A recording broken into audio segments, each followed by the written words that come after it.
¿Ya todos les dieron hojas? ¿Ya? Levanten sus hojitas. Hojas arriba.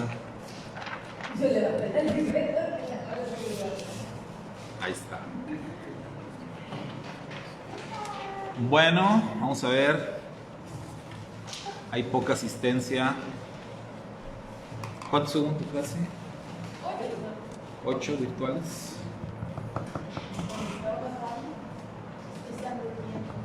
Ocho virtuales nada más. Ahorita tenemos 2. Somos nosotros. Y son los que están aquí. Sí, creo que sí. ¿Qué le hacen a la hermana Feli, hombre? No sé qué digo, que miren, no la paro de reír. Parece que le están haciendo cosquillas. Voy a voltear la cámara para allá. Miren cómo está riendo la hermana Feli allá. Ah, está escondida.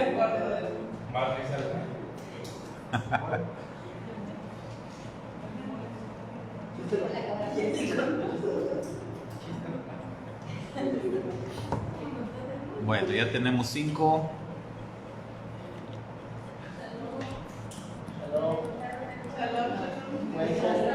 Hermana Blanquita, están preguntando que por qué no vino, hermana.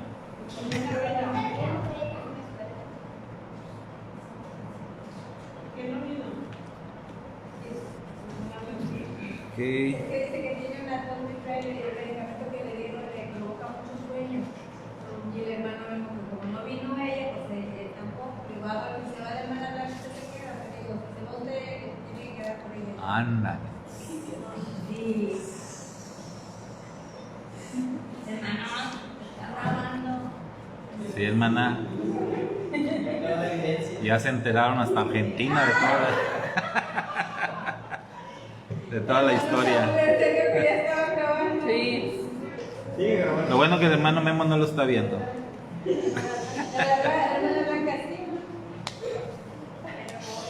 Bueno. Ok, capítulo 5 de Romanos.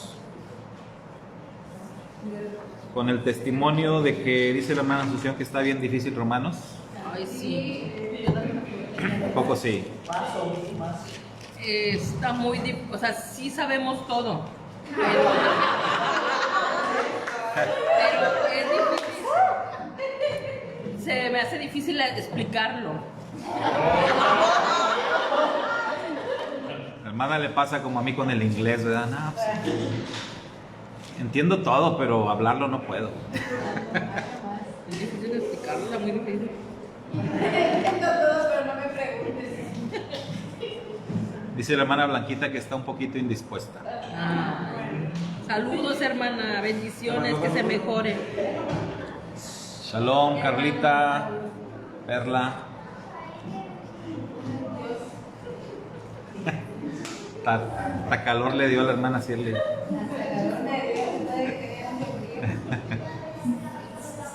Bueno, ya superamos la clase de Karen, ya tenemos 9.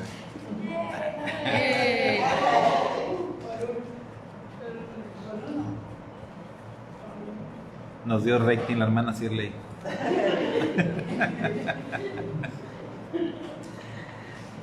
Ok, capítulo 5 y aquí se empieza a poner más difícil, ¿eh?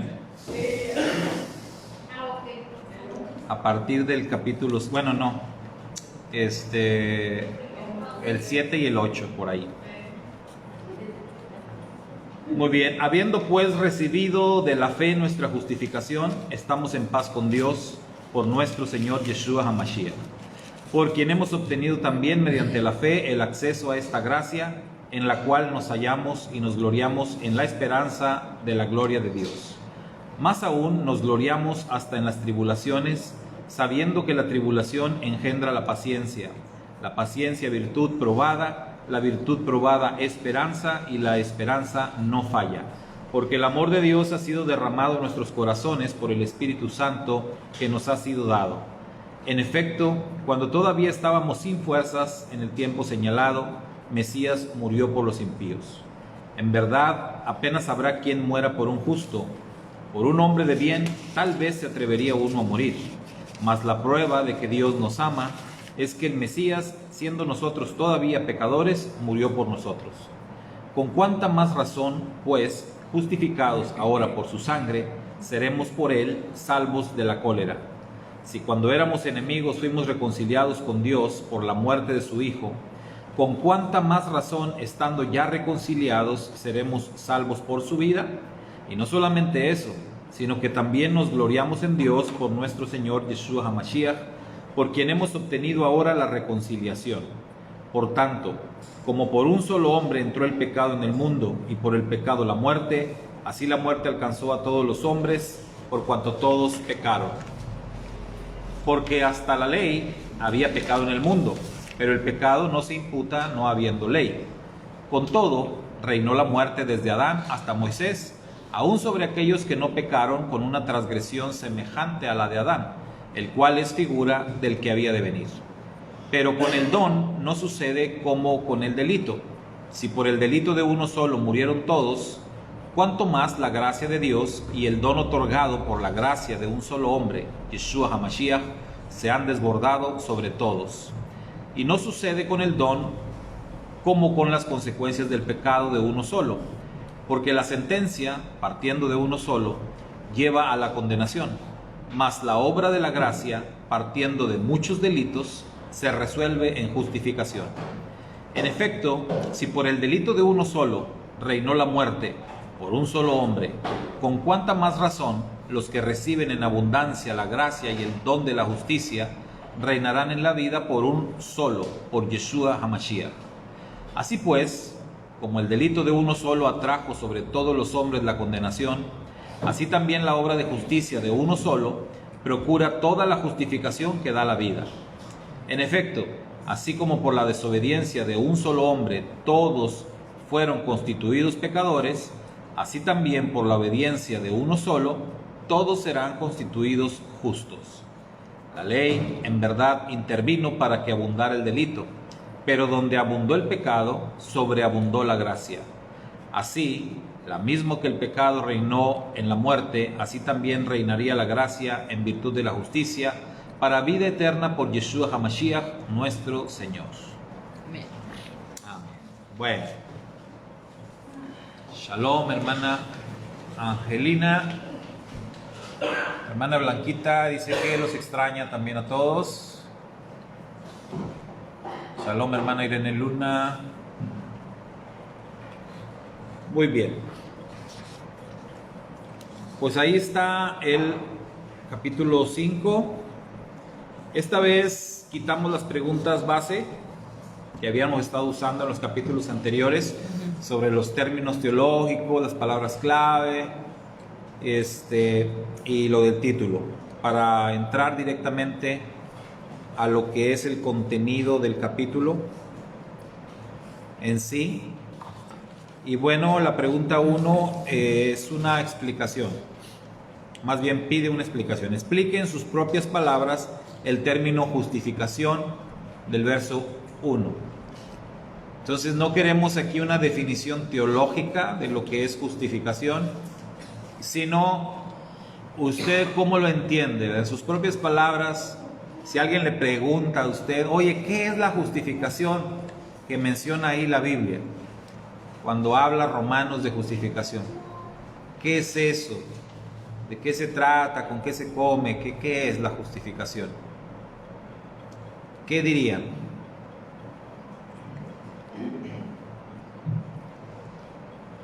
Valeria, que está poniendo cara como a mí no me pregunte.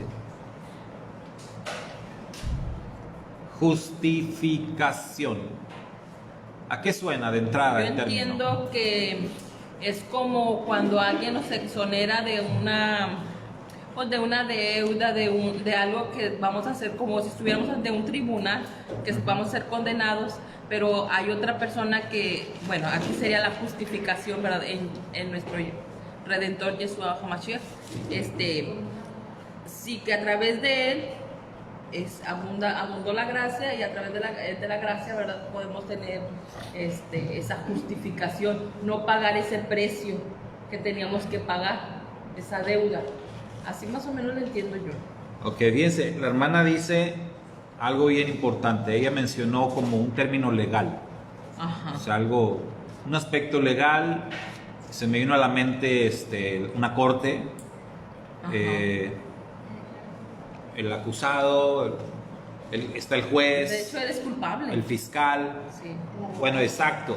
En una corte hay un abogado defensor, pero el abogado defensor está tratando de demostrar tu inocencia. Entonces, el abogado defensor no está tratando de justificarte, sino está tratando de demostrar tu inocencia.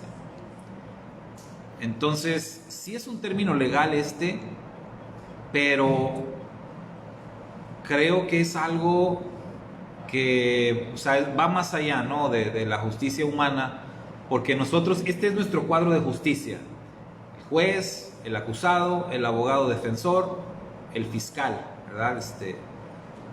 Pero según explica aquí la escritura, la justificación es porque ya se demostró la culpabilidad. O sea, el acusado es culpable, definitivamente. Entonces ya no se está buscando aquí demostrar que es inocente, porque no lo es. Entonces ahí entra la justificación. O sea, como justificar, nosotros entendemos desde una perspectiva humana, bueno, tratamos de justificarnos todo el tiempo, ¿no? A nosotros mismos. O a veces tratamos de justificar a otras personas, como un papá a su hijo, ¿verdad? O una mamá a su hijo, a su hija. Cuando hace algo indebido, trata de justificarlo. Ah, no, pero es que esto, es que aquello, o sea, tratas de justificar. En ese sentido, justificar es como reducir la culpa. Estás buscando reducir la culpa, hacerla menos, como menos grave, como que lo que hizo la persona no fue tan grave. O sea, trato de justificarlo, ¿sí? Así es humanamente hablando, pero de acuerdo a la escritura, ¿será igual la justificación? Dice la hermana Poli que es la declaración de inocentes siendo culpables. O sea, eso dice la hermana que eso es justificación. Que una persona que ya ha sido declarada culpable, de pronto se encuentra con una declaración de inocencia. ¿Sí? Como favorecido. Perla dice, se refiere a ser declarados justos delante de Hashem, a pesar de ser pecadores. Eso es mediante la fe. Muy bien. Entonces, bueno, nos están diciendo el aspecto teológico, ¿verdad? De esto, cómo es que funciona. Me estaba recordando de un ejemplo que daba una vez un hermano, en donde dice que estaba en el mercado y un niño rompió unos jarrones, ¿no? De esos que vendían en el mercado, pues caros. Y el niño los rompió, y entonces el dueño del local, pues muy enojado, lo agarra y no, ahora niño, ¿y con qué me vas a pagar? Y pues el niño llorando, no tenía manera de pagar. Y pues andaba solo el niño.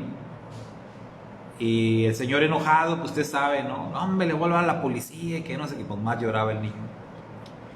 Y se acercó un hombre cuando venían los americanos al mercado.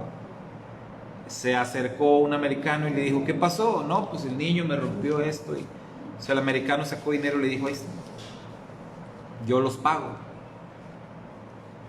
Y este hermano decía, bueno, ilustraba con esta historia de lo que habla la escritura, de cómo Mashiach paga nuestra deuda. O sea, nosotros somos culpables. Sí hicimos todo lo que se nos acusa, somos reos de muerte, dice la escritura, pero aún en esa situación, Mashiach lo que hizo fue que tomó nuestro lugar en lo que se refiere a la condena, para que lo entendamos así. Entonces nosotros ya somos culpables, ya se declaró el veredicto, ya se declaró la sentencia. La sentencia es muerte. La sentencia es muerte. Entonces ya estamos camino a morir, sentenciados.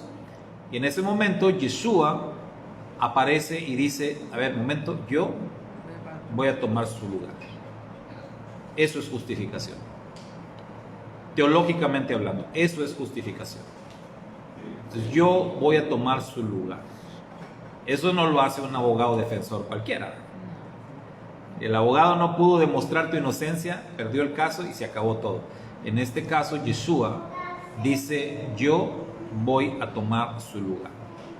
En lugar de que lo ejecuten a él, ejecútenme a mí. Yo voy a morir en su lugar. Y entonces, tú eres declarado libre, yo soy declarado libre, y Yeshua muere por nosotros. Y de esa manera, la justicia del Eterno se nos imputa, se nos aplica. Somos, dice Rab Shaul, justificados por la fe que hemos puesto en Mashiach. Si no hay fe, no somos justificados. O sea, el requisito es que tiene que haber fe obediente en Mashiach para que puedas recibir el beneficio de la justificación.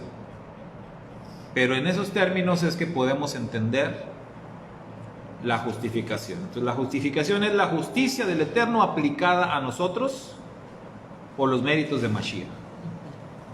¿Cómo se aplica la justicia? En la manera en que Yeshua murió. Pues la justicia se aplicó. Porque si no se aplicara la justicia, Dios no es Dios. Él tiene que aplicar la justicia. Entonces, para que pueda haber perdón de pecados, dice la Escritura, tiene que haber derramamiento de sangre. Pues alguien tiene que pagar los platos rotos. Alguien tiene que pagar. En este caso, Mashiach paga. Él paga. Y nosotros no tenemos que pagar. Pero esto es también como quien compra una deuda. Quien compra una deuda. Una persona tiene una deuda y entonces otro la compra. Entonces ya no le debes a quien le debías, pero ahora le debes al que compró la deuda. Y Rab Shaul así lo entendía y por eso decía, soy esclavo de Mashiach. O sea, él pagó mi deuda, ahora estoy en deuda con él para siempre. ¿Sí? Y me declaro su esclavo porque pues, él me compró a precio de sangre. Entonces, sí, soy declarado justo, soy declarado libre, no inocente, porque soy culpable, pero libre, libre del castigo que merecía, pero estoy en deuda. ¿Sí? Muy bien. Número 2. A ver, Valeria, ahora la traigo con Vale. Dice, ¿cómo entiende usted la frase? Nos gloriamos. Los gloriamos. Aparece varias veces, ¿verdad? Aparece varias veces la frase en el capítulo nos gloriamos. Pero por ahí al principio se repite la frase. Entonces, ¿qué está diciendo? ¿Cómo entienden ustedes cuando dice nos gloriamos? A ver, lean ahí donde... Está hablando de cuando recibimos la gracia. O sea, es como cuando tener un regalo, ¿verdad? Y disfrutarlo. O sea, Ok. no el sentido de gloriarte de también como ese hermano estábamos ahí, o sea, todos los casos tipo de gracia. Gloriarte de eso, disfrutarlo, gozarlo, pero también hacer lo que corresponde.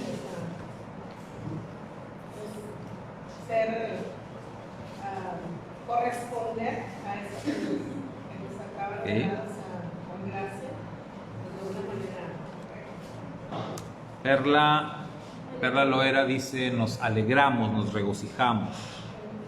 yo encontré que es como tener una confianza triunfante, pero alegres, con júbilo.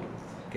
A veces ante una prueba o algo, estamos gloriándonos, ¿verdad? Porque o sea, a pesar de que estamos pasando esa prueba, estamos confiando en alguien, en este caso en nuestro Redentor Jesús, y Ok. nos sentimos confiados. ¿En qué cosas dice ahí que nos gloriamos? En esperar la gloria de los hijos, en las tribulaciones, esperar. Ok, en esperanza, en hallar la gracia, ¿verdad? En las tribulaciones. La prueba. Muy bien.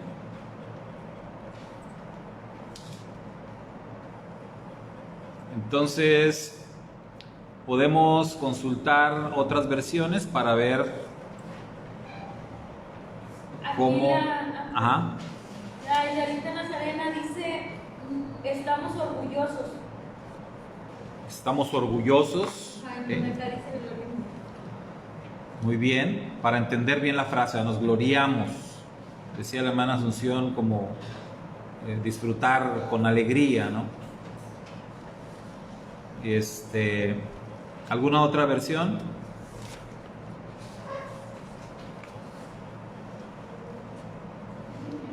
Para entender mejor qué quiere decir cuando dice nos gloriamos. Dice, ahora nos mantenemos y alborocémonos basados en la esperanza de la gloria de Dios. No entendí. Alborocémonos. Alborocémonos. Una palabra antigua, como algo así. Dice, jactanciémonos. Contentos. Muy bien. Vamos a ver cómo dice el Nuevo Testamento hebreo.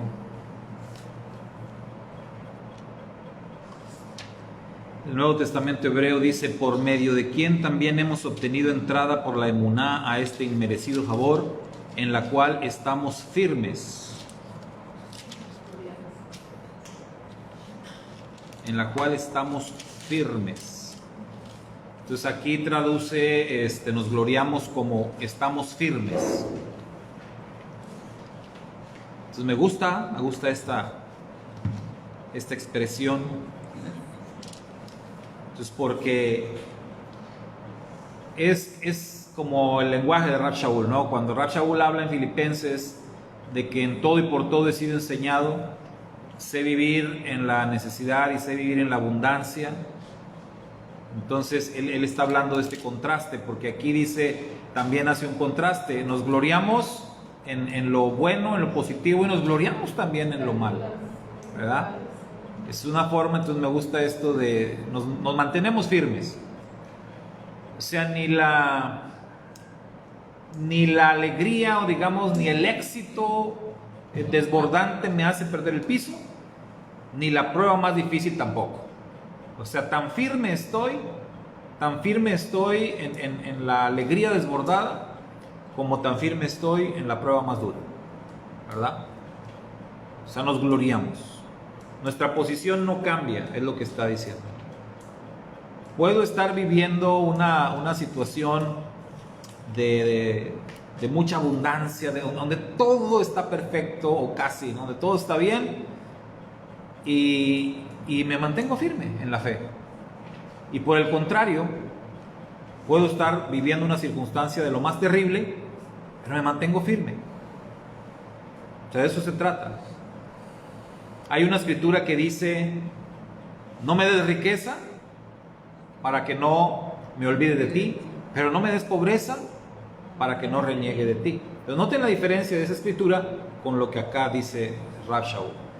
Porque obviamente esta escritura se expresa antes de tener la justicia del Eterno aplicada a nosotros, antes de saber o disfrutar esa libertad.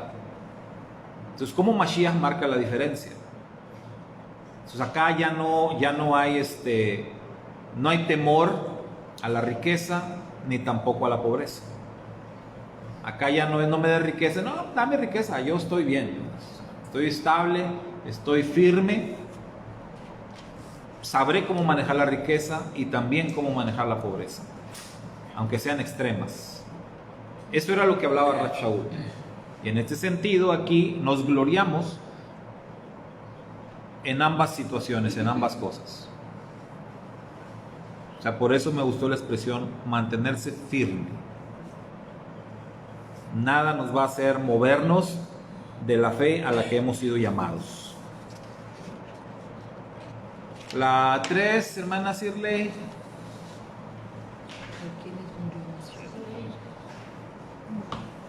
¿Quiénes murió Mashiach? Vamos a ver, esta tiene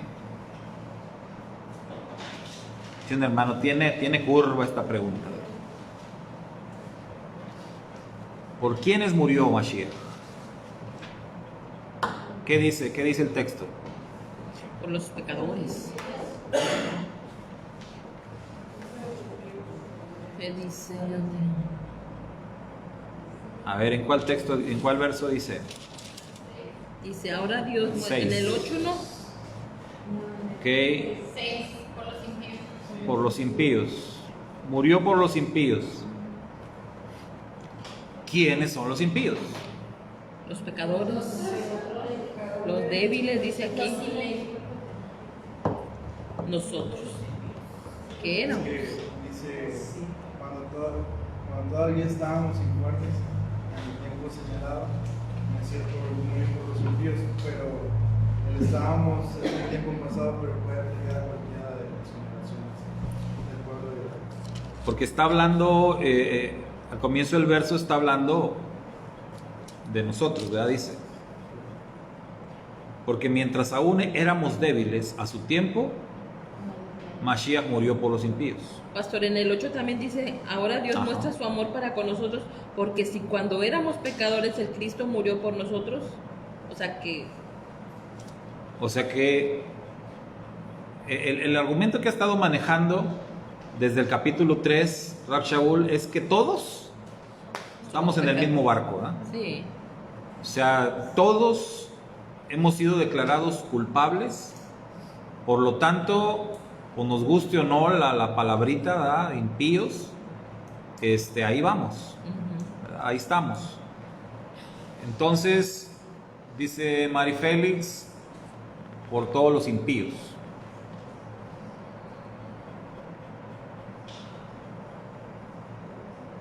Ok, Hermana Poli también dice por los impíos, por los pecadores.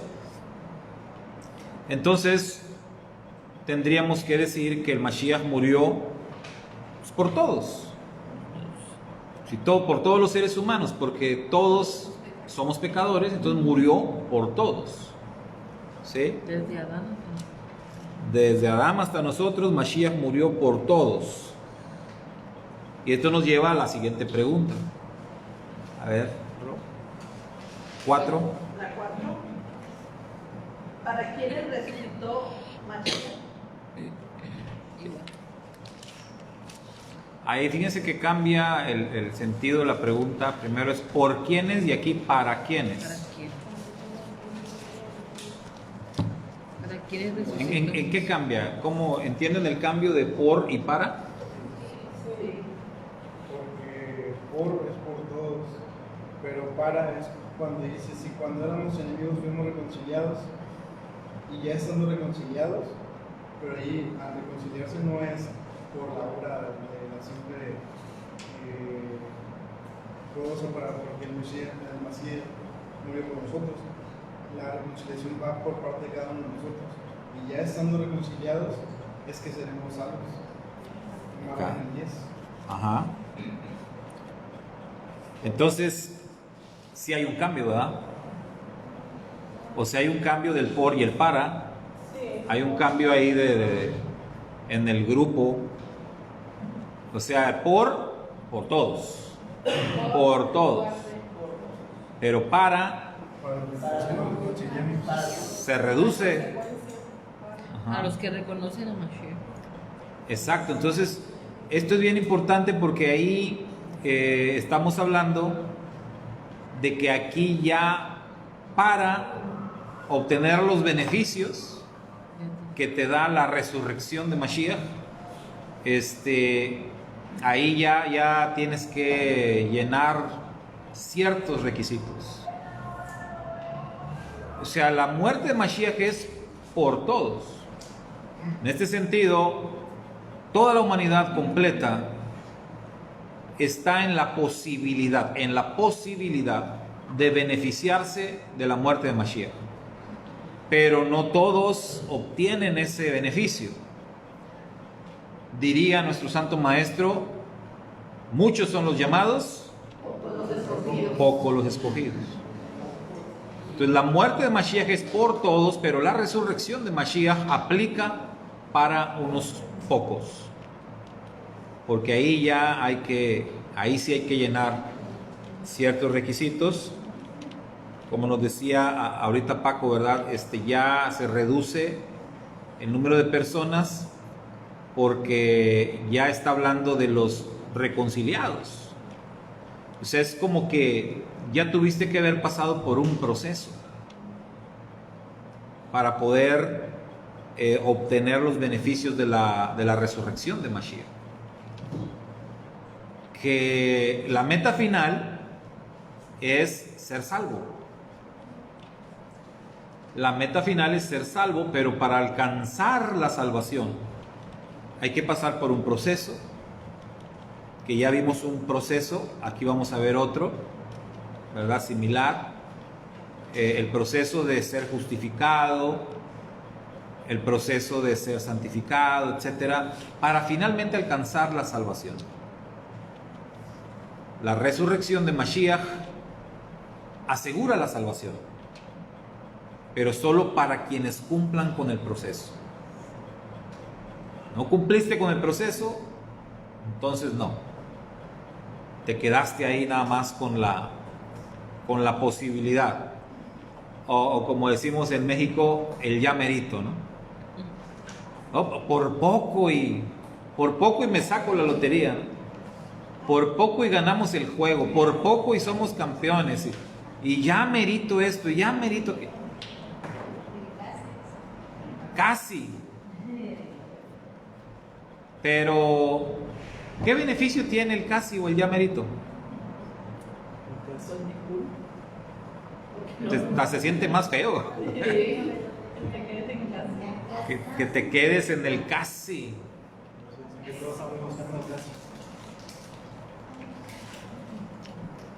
En la escritura, el tema de la salvación no se trata del casi. Casi llego, casi lo alcanzo. O sí o no.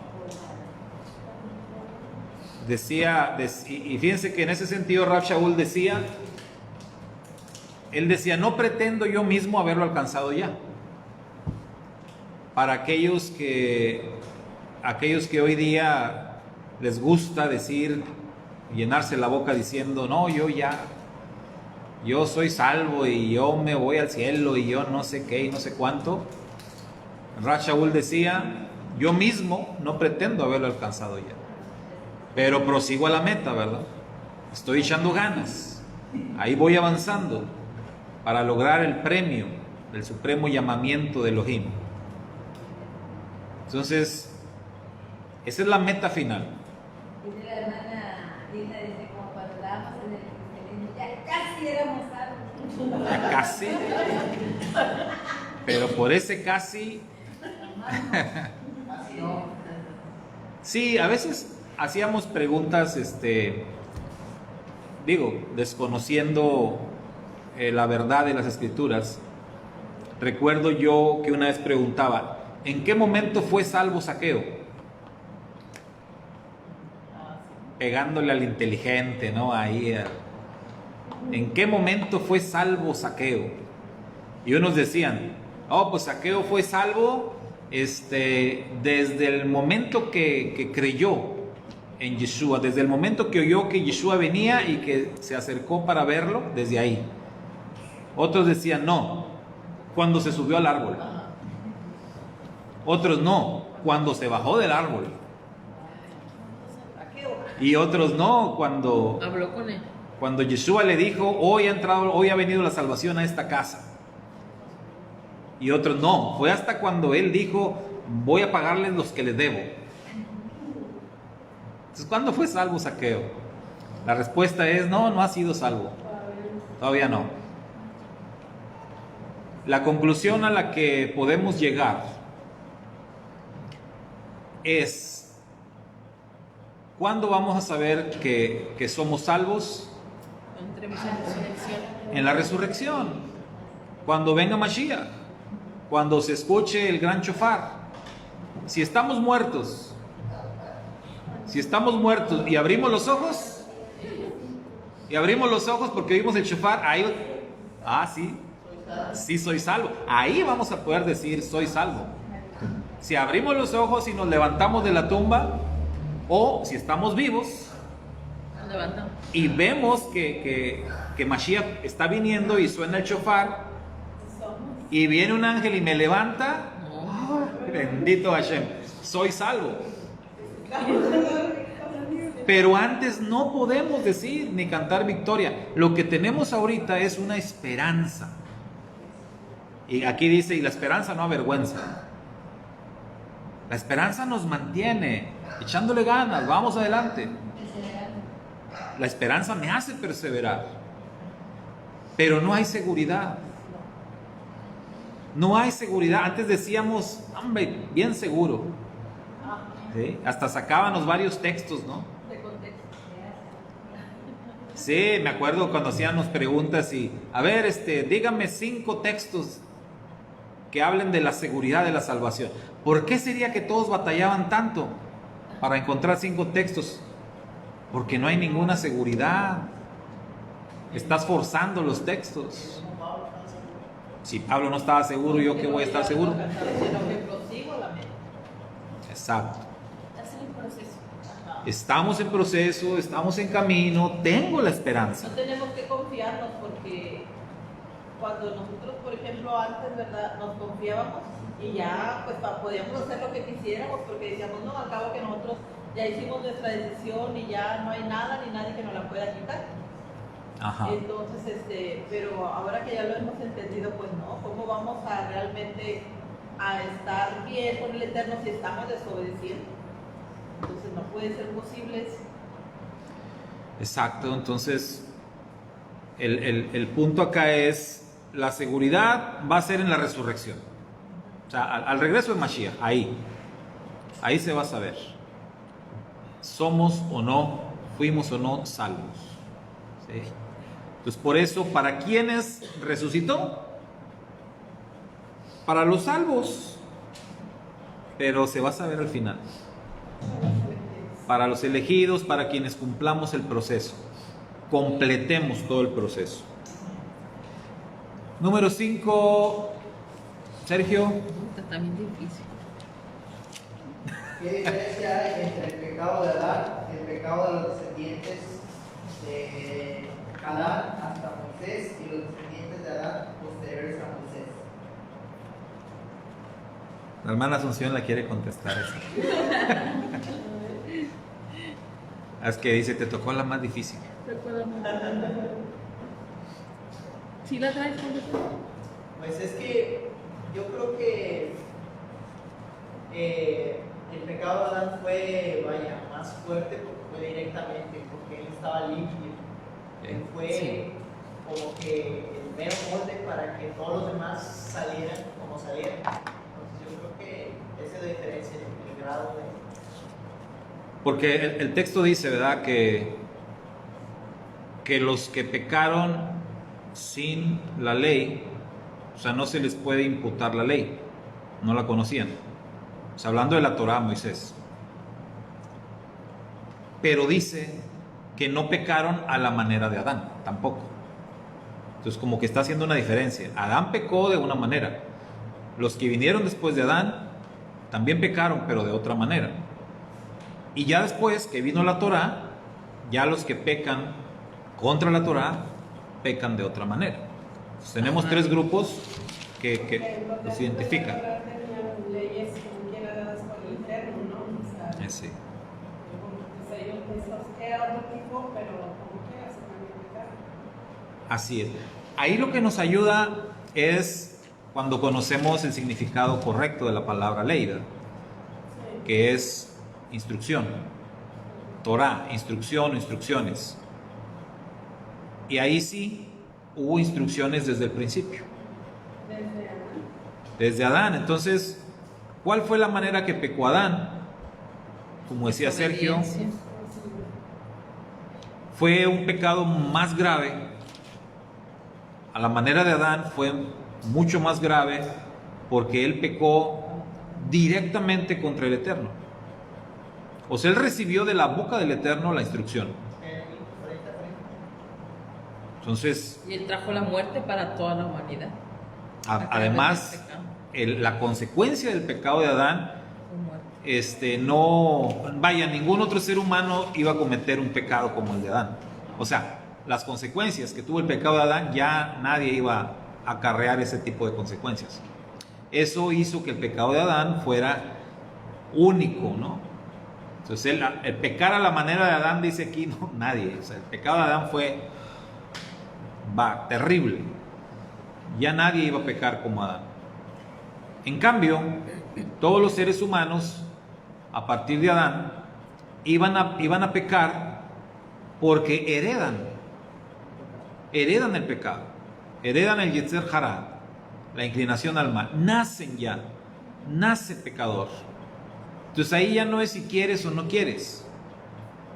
Entonces naces pecador.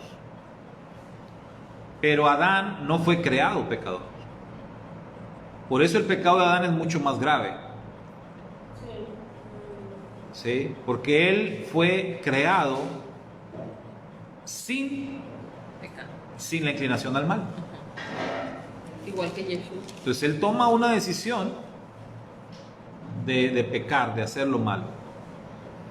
Es como los ángeles.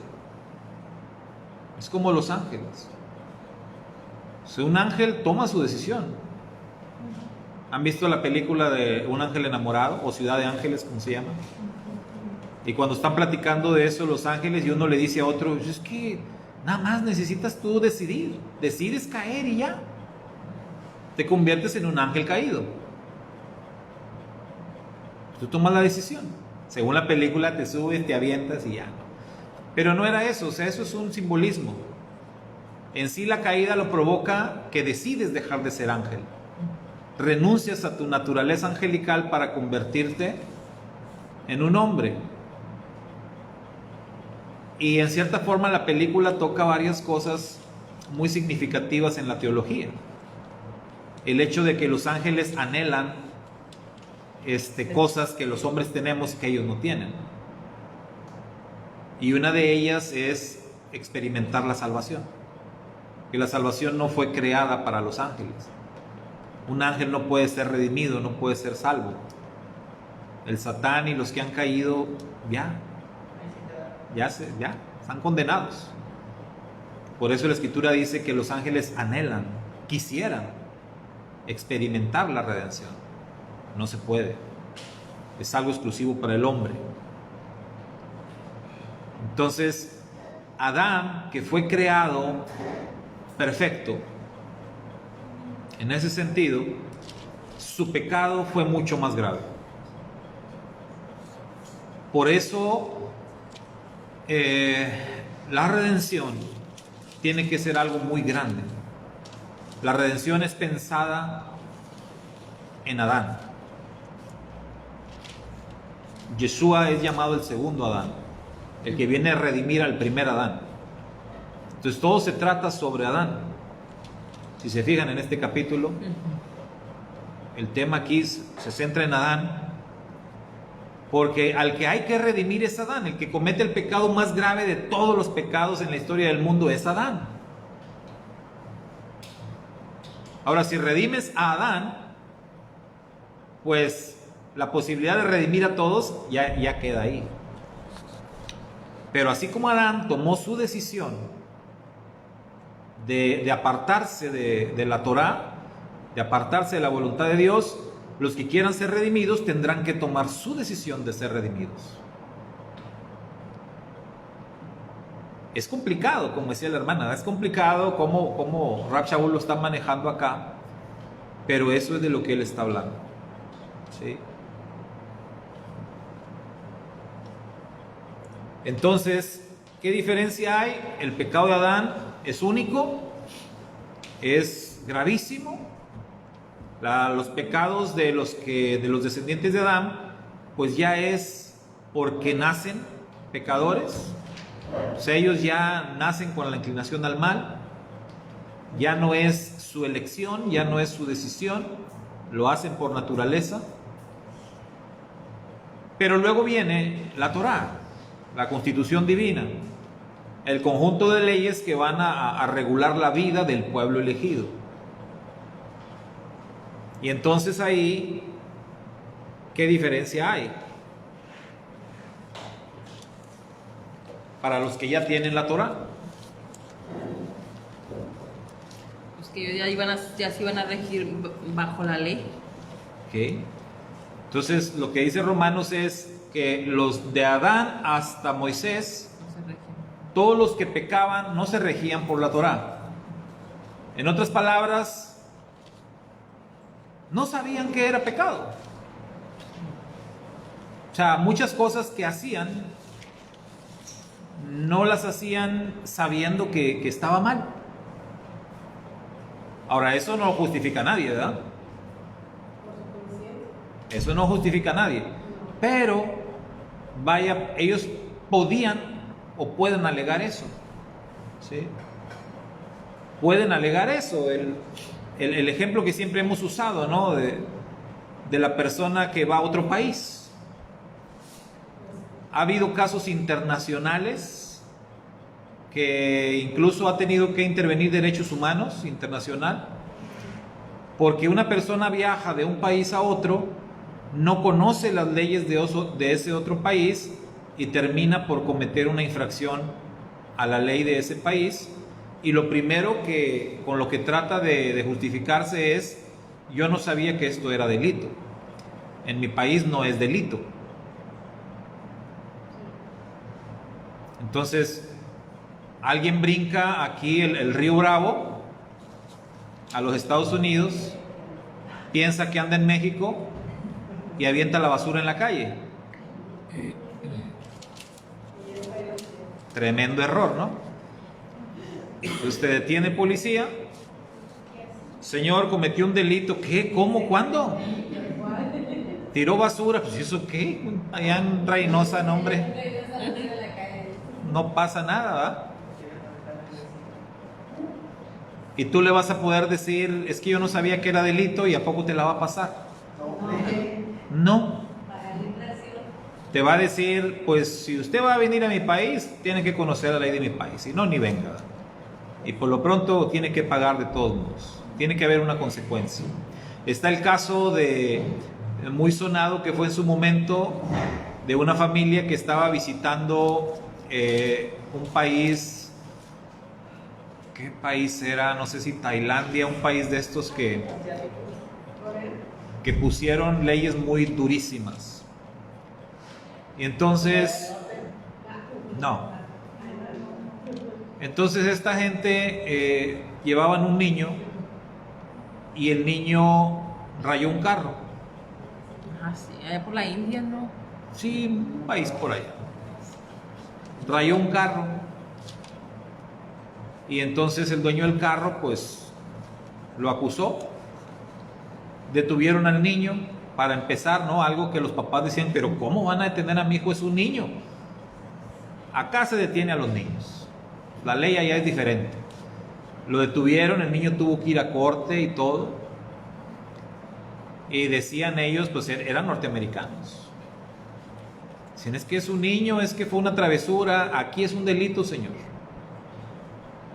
Aquí es un delito, el niño tiene que pagar. Bueno, vamos a pagar. No tiene que pagar. Sí, va a tener que pagar los gastos, ¿verdad? La reparación, eso que ni qué. No, el niño tiene que pagar por lo que hizo. Él tiene que tener una consecuencia por el delito que cometió. Entonces, finalmente, después de mucho estar ahí alegando, le dijeron: mira, aquí el castigo por lo que hizo el niño eran que 50 varazos. Pero es una vara de bambú con la que te pegan. No sé si conocen la varita de bambú, pero Como un carrizo. duele y te deja marca además. El puro sonido que hace. Entonces le dijeron, son 50 varazos y total que después de un juicio algo larguito, intervino Derechos Humanos, escándalo internacional, Estados Unidos casi amenazaba con mandar el ejército para allá y todo. Aquellos se mantuvieron firmes y dijeron, aquí esta es la justicia, y dijeron, bueno, ya para terminar con tanta cosa lo vamos a dejar en 20 varazos. Pero de que paga, paga. Y le dieron sus varazos al huerco y seguramente no lo volvió a hacer. ¿Sí? Entonces, aquella generación no conocían la Torá, no tenían la Torá, no se les podía acusar con la Torá porque no la conocían, pero tampoco es que se les iba a disculpar. Tampoco. No se trataba de eso. ¿Sí? Lo que está diciendo es que como pecaron sin Torá, van a ser juzgados sin la Torá. ¿Sí? Pero finalmente juzgados. Ah, no, sí. Por eso le decía el ejemplo del niño. O sea, de que van a pagar, van a pagar. De que van a recibir sus varazos, tenlo por seguro, ¿no? Ahora, viene la Torá. Entonces ya con la Torá, según vamos a ver acá, en una pregunta más adelante vamos a ver el efecto que causó la Torá al llegar. Bueno, pero antes la pregunta 6. 6, Keila. ¿En qué sentido ¿A qué las agarro? Adán es figura del Mashiach? Porque ahí dice, ¿verdad? Que Adán es figura del que había de venir. Entonces, ¿cómo? ¿En qué sentido es figura? A ver, Sergio. Yo creo que es como, por ejemplo, fue quien tomó el lugar de Adán, un hombre perfecto por otro hombre perfecto, una vida limpia por otra vida limpia. Entonces creo que ese fue el pago. Creo que nadie más podía hacer ese pago si no estaba al mismo nivel que Adán. Porque no cualquier persona dice, yo me sacrifico por la humanidad, o yo doy mi vida por la humanidad, porque nadie estaba a ese nivel que Adán tenía en ese momento, ¿verdad? Antes de cometer su pecado. Okay. Muy En bien. el sentido de que lo que ellos hicieron trae una consecuencia sobre toda la humanidad. O sea, por Adán vino la maldición y por el Mashiach. Yo sí, también encontré que por Adán entró el pecado y la muerte, y en Yeshua la justicia. Es como que Adán es la cabeza de la raza humana, dice, y Yeshua es la cabeza de una nueva raza, pero una nueva creación. Sí, una nueva creación, dice. En Yeshua somos vivificados. Muy bien, o sea que ambos tienen un efecto Para todo. de un impacto universal, ¿verdad? Por así decir. Adán negativamente y Yeshua positivamente. ¿Sí? En los escritos judíos es muy interesante cuando habla de la creación, porque dicen en los escritos judíos que el huerto del Edén fue en su momento el Mizcán. Es decir, que el huerto del Edén, donde estaban Adán y Eva, ellos fueron creados para ser los intermediarios entre el Eterno y los hombres. Es decir, que fuera del huerto había ya muchos más humanos, pero que vivían fuera del huerto. Y Adán y Eva fueron puestos dentro del huerto, y ellos tenían que procrear a los que iban a ser los sacerdotes, pero fallaron. ¿Sí? Son expulsados del huerto y órale, allá afuera con los demás, ¿no? Entonces, en ese sentido, también Adán era figura o sombra de Mashiach, del sumo sacerdote del Eterno, del intermediario. ¿Sí? Pero de lo que Rab Shaul está hablando aquí es de lo que ya dijeron. O sea, es figura de Mashiach por el efecto universal de sus obras. Pero Adán negativamente, Mashiach positivamente. Entonces menciono lo otro porque también encaja en que Adán era una figura de Mashiach. El primer Adán, de hecho Mashiach es llamado aquí el segundo Adán o el postrer Adán, ¿sí? Quien representa a la nueva humanidad redimida, Mashiach. Muy bien, y la 7, ahora sí, ¿de qué manera la ley hizo que abundara el pecado? Dijimos, llegó la Torá, y de qué manera la Torá hizo que abundara más el pecado. Entonces, como que ya había pecado, pero cuando viene la Torá hubo más pecado. Yo encontré que la ley perfecta de Dios expone nuestras fallas y las hace que nuestro pecado como que abunde o se vea más.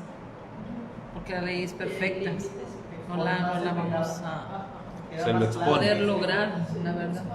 Lo expone, Lo ¿verdad? expone más. O sea, si no quiere decir que se volvieron más pecadores la gente.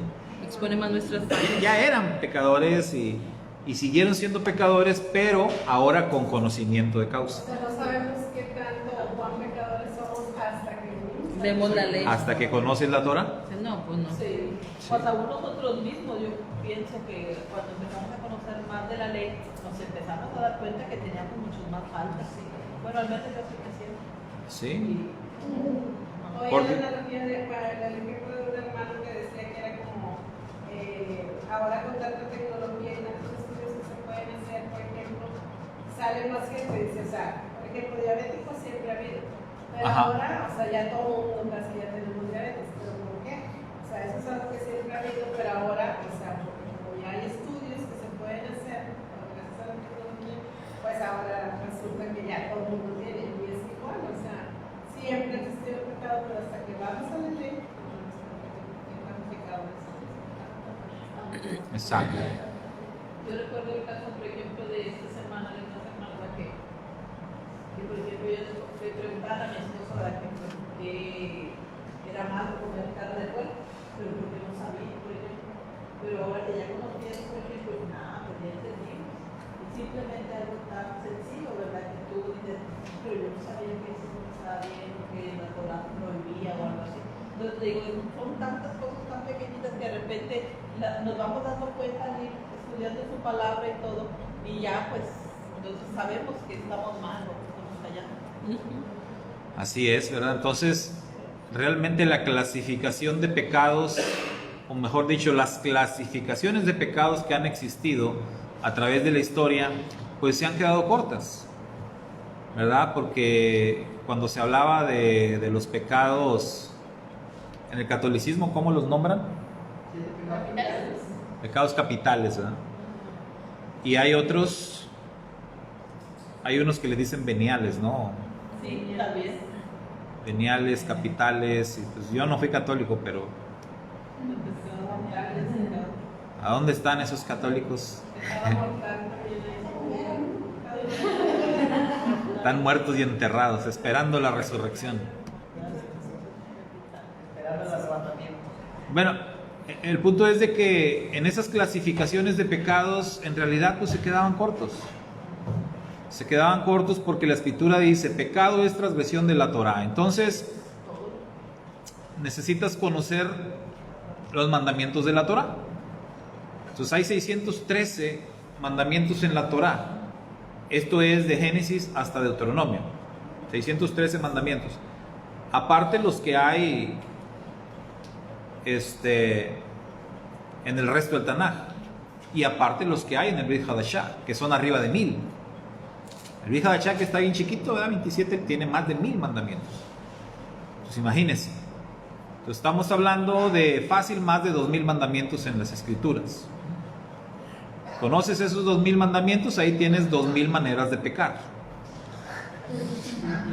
¿Sí? O más de 2000 maneras. Entonces quiere decir que hay mucha variedad. Y todavía, por si fuera poco, hay una escritura que dice, líbrame de los que me son ocultos. Aparte.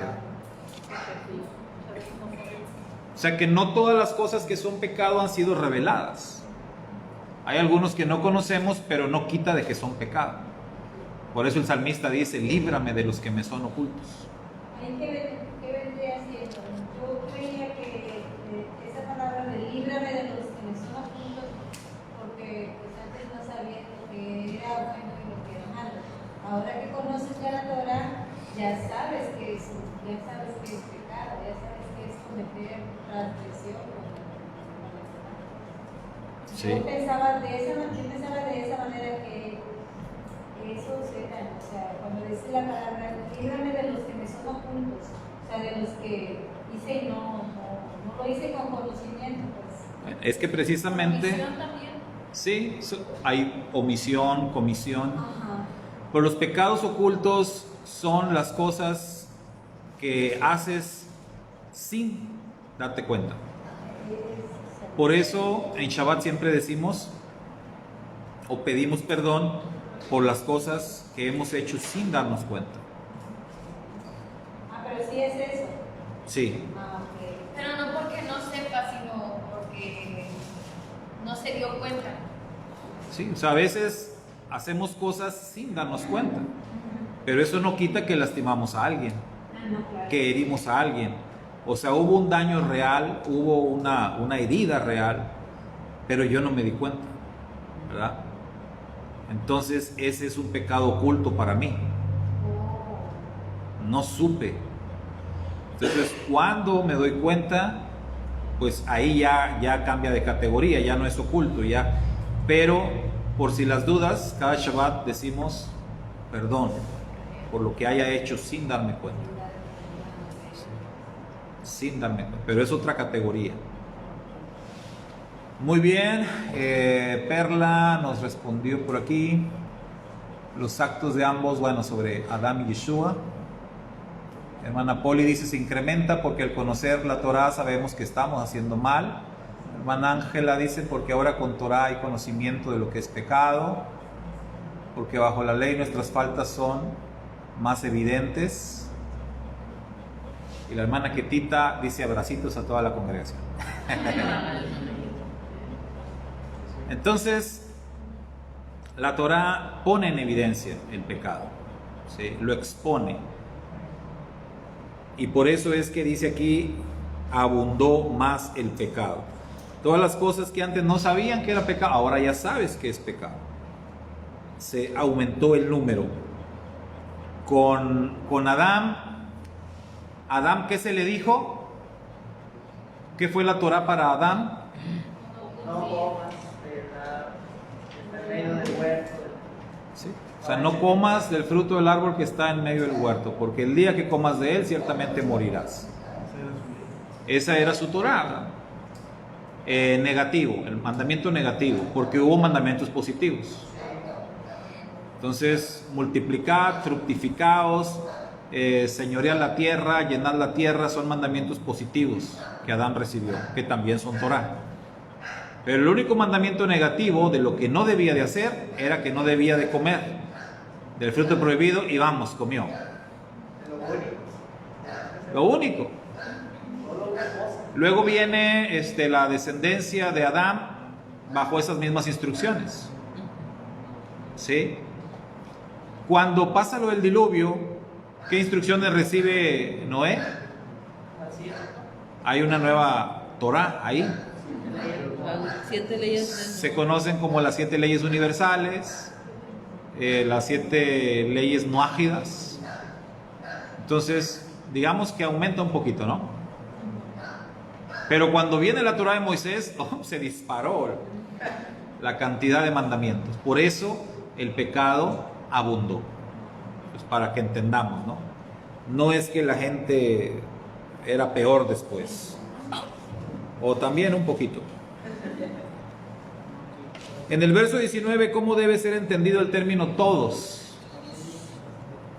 En el verso 19 específicamente.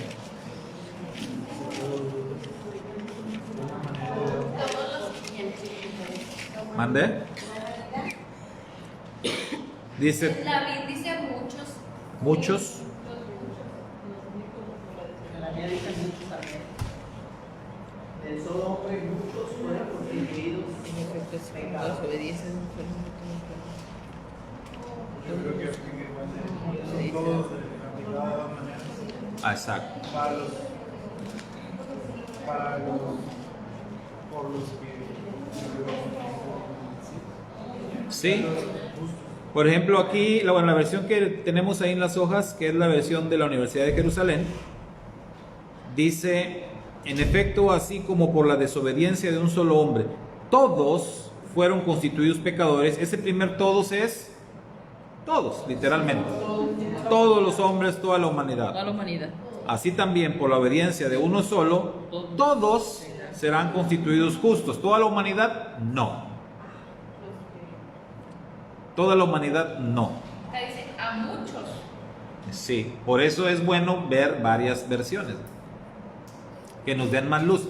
Pero como aquí ya estábamos hablando del proceso, entonces ya se va a entender como todos los que pasen por el proceso de la redención, ¿sí?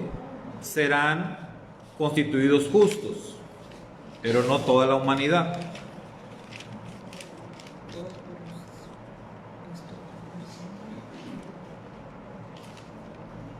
Cuando Mashiach levantó la copa, está celebrando Pesaj, él dijo, esta copa es el pacto renovado en mi sangre, que por muchos es derramado. Así traduce, por muchos, no dice por todos, por muchos es derramado. Entonces sí hay diferencia entre todos y muchos. Por eso las versiones que dicen muchos, pues ya están más aclarando el asunto. Y finalmente escribe en el diagrama los términos gracia, fe, reconciliación, justificación, esperanza, según el orden usted cree ocurren en la vida del creyente. Ahí está un diagramita, ahí se trata de que ustedes escriban estos términos según el orden. Otra vez estamos con esa polémica del orden. Gracia. La primera es gracia. Luego fe. Las obras. Dice Perla, los dos grupos de los que hablábamos, primero todos los impíos, luego todos los Y reconciliados. esperanza. Mi tío dijo hace rato. Esperanza es la última. ¿De qué? Esperanza es la última. Y gracia la Gracia. primera. Y gracia la primera. Mi tío dijo que no podía haber justificación sin fe. Entonces fe y luego sin justificación. Y luego los que siguen con el proceso son reconciliación Y luego la esperanza. y la esperanza. Yo tengo gracia, fe, justificación, reconciliación y esperanza. en el orden que está aquí. ¿No? Gracia, fe, justificación. Nomás cambiamos justificación. Justificación y reconciliación. Puede ser. Dice la hermana Poli, la Reina Valera dice muchos, implica que no es para todos. Sí es. Gracia, fe y luego. Bueno, eso dicen ellas. Sí, no, o sea, todavía no es la correcta. ¿Saben qué pasa en este capítulo? Que dice aquí Rav Shaul en este capítulo que la gracia tiene acá en el verso 2, dice, por quien hemos obtenido también mediante la fe el acceso a esta gracia.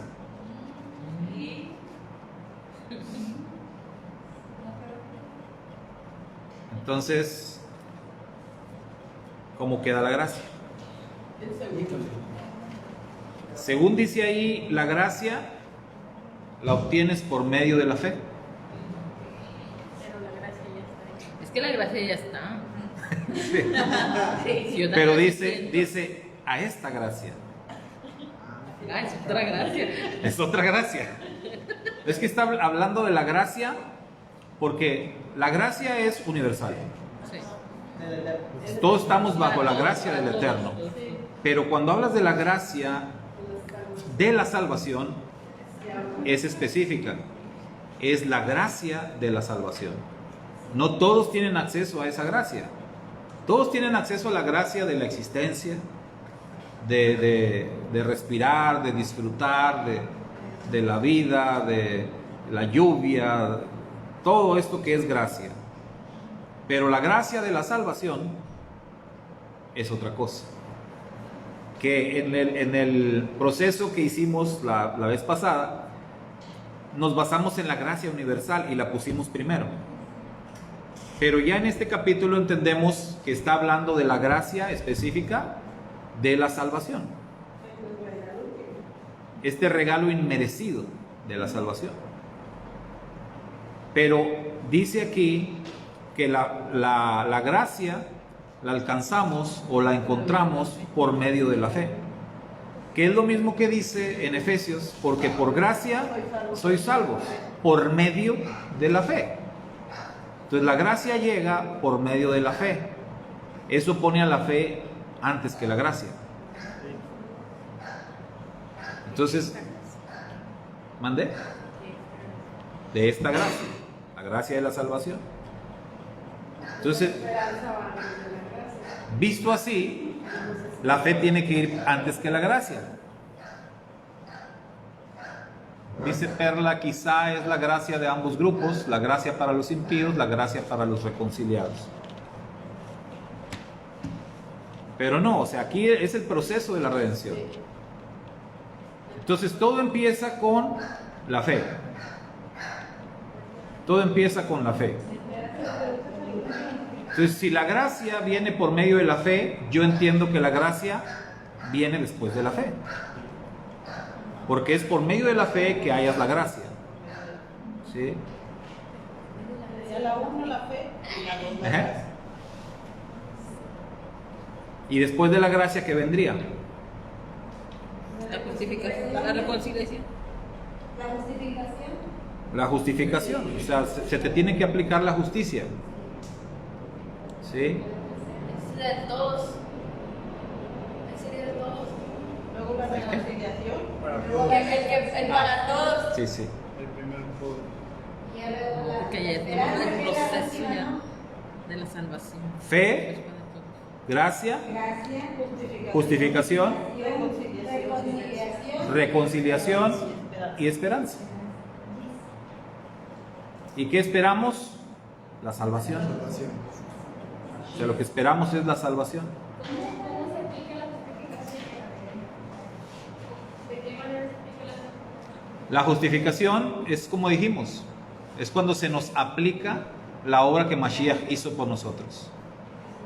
O sea, cuando lo creemos, ponemos nuestra fe en esto, recibimos. Entonces, pero al momento de recibir, por eso ahí interviene la gracia. Recibimos la justificación. Y la reconciliación va a venir después. Porque hasta ese momento todavía al creyente no le quedan claras muchas cosas. Hasta que va estudiando, va aprendiendo, va entendiendo y se da cuenta de lo grande que es esto. Y cuando se reconcilia finalmente con el Eterno y vive en esperanza. Y la pregunta con la que nos quedamos aquí es, si todo empieza con la fe, ¿de dónde viene la fe? El oído. O sea, ¿la fe es algo que nosotros generamos? No. Dios produce, sí, le pone nosotros. Él produce la fe. Entonces, ¿qué hacemos nosotros? Orar para que nos dé más fe. ¿Cuál es nuestro mérito? Ninguno. Ninguno. Sí, es decir, Ah, no, ninguno. Nada. Nada. Nada, ¿verdad? Porque por gracia sois salvos por medio de la fe. Y dice, ¿y esto? O sea, no creas que tú decides tener fe. Él pone en ti la fe también. Es un don de Dios. La fe es un don de Dios, un regalo de Dios. O sea, era lo que no me cuadraba porque, como decía, la fe antes, pero yo decía, pero es que no empieza con nosotros, con que yo creí, porque como que yo sentía que para yo haber tenido fe, había que haber vivido gracia Sí, para sí. que yo pudiera creer. Pero sí es cierto, pues la fe tampoco es algo de nosotros. También entra en la categoría de gracia, pero es la gracia universal, ¿no? Es un don. O sea, la gracia es un don, es un regalo. Entonces la fe entra así, como un regalo. Esto no es de vosotros, es un don de Dios. No por obras, para que nadie se gloríe. ¿Sí? Pero luego sigue diciendo, porque somos hechura suya, creados en el Mashiach Yeshua para buenas obras, las cuales el Eterno preparó de antemano para que estuviésemos en ellas. Entonces hay una diferencia ahí también. No por obras, otra vez para. No por obras, pero sí para buenas obras. ¿Sí? La diferencia del por y el para. No vas a ser salvo por las obras, pero vas a ser salvo para que vivas en buenas obras. Es la diferencia. Bueno, estamos así concluyendo. Gracias a quienes nos acompañaron. Hermana Marifeli dice, yo puse primero fe, y luego gracia, reconciliación, esperanza y justificación. No sé si esté bien. Según sus compañeros aquí, no. Aquí llegaron a otra conclusión. Aquí quedó fe, gracia, justificación, reconciliación, esperanza.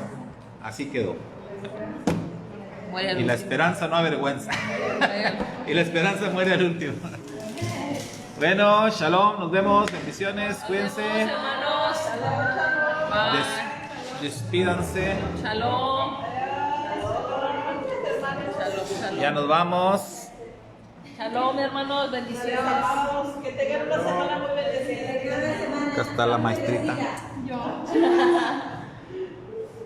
Bueno, pocos pero escandalosos. Nos vemos.